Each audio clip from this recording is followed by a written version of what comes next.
Bonjour, bienvenue, j'espère que vous allez bien. Aujourd'hui, dans l'épisode 18, nous allons partager ensemble l'éditorial de Daiseku Ikeda, paru dans le Dai Byakurenge, mensuel d'études affilié au mouvement bouddhiste Soka au Japon, paru au mois de septembre 2015 et en français dans Cap sur la paix, numéro 1057. Voici le titre. Ceux qui conservent leur engagement initial sont victorieux. Nichiren écrit: les bodhisattvas sortis de la Terre, aussi nombreux que les particules de poussière, s'alignèrent dans les airs comme autant d'étoiles. Aujourd'hui, partout dans le monde, de nouveaux pratiquants apparaissent tels d'étincelantes étoiles, et la jeunesse qui portera l'avenir dans notre mouvement fait preuve d'un essor véritablement merveilleux.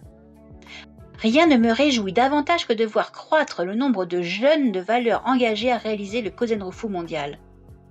Quand ceux qui pratiquent le bouddhisme de Nichiren depuis de nombreuses années font surgir un esprit de recherche neuf et s'exercent dans les deux voies de la pratique et de l'étude, aux côtés de jeunes pratiquants également enthousiastes, cela accélère l'essor et le développement du mouvement Soka dans son ensemble.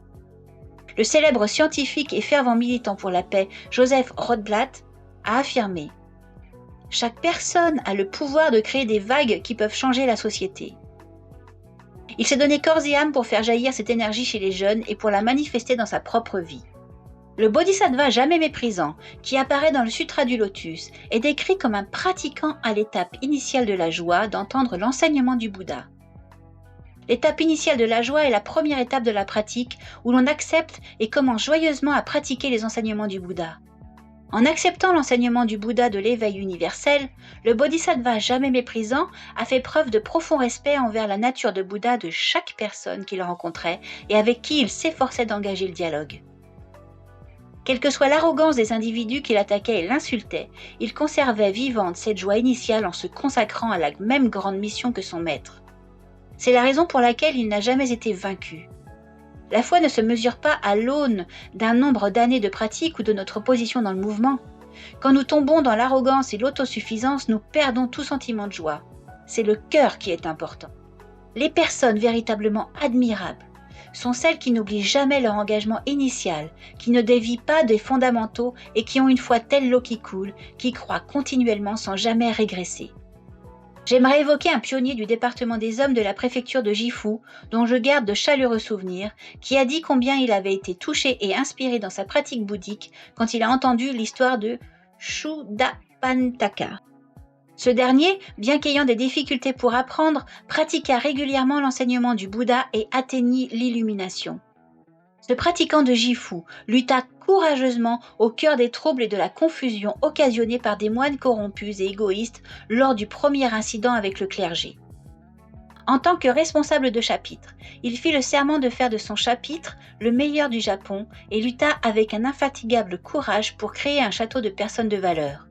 Remplissant une promesse faite à son fils décédé, il a fait construire un centre privé pour accueillir des activités pour Kozenrofu, où il a soutenu des successeurs de valeur comme s'il s'agissait de ses propres enfants. Il est essentiel de prier sincèrement pour chaque pratiquant de sa région, en particulier pour ceux qui ne participent pas aux activités, dit-il.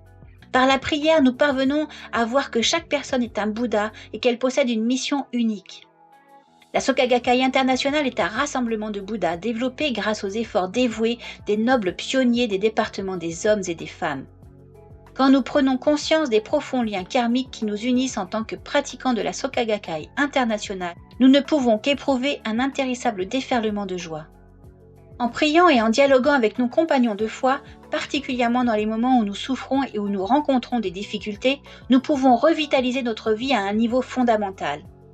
C'est ainsi que notre vie avance au rythme de la création de valeur.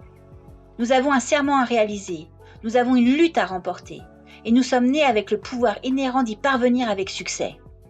Gongyo est une cérémonie joyeuse que nous conduisons matin et soir, durant laquelle nous retournons au grand état de vie du temps sans commencement, c'est-à-dire la bouddhéité, afin de repartir débordant d'une énergie d'une vitalité neuve, sous la protection des divinités célestes, des Bouddhas et Bodhisattvas des 10 directions et des 3 phases de l'existence, passé, présent et futur.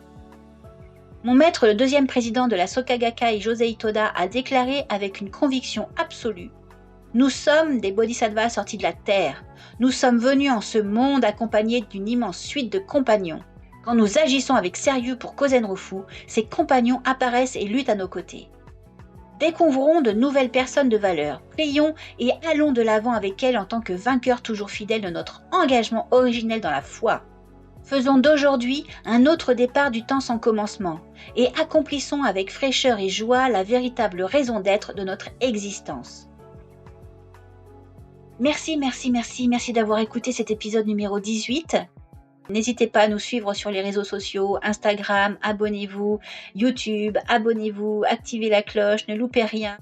Sur toutes les plateformes de streaming, même si vous l'écoutez sur Apple Podcast, Deezer, Spotify, Amazon Music, n'hésitez pas à faire un petit tour sur la chaîne YouTube juste pour nous donner un peu de visibilité. Voilà, sur Instagram aussi, ce serait super sympa. À bientôt, prenez soin de vous.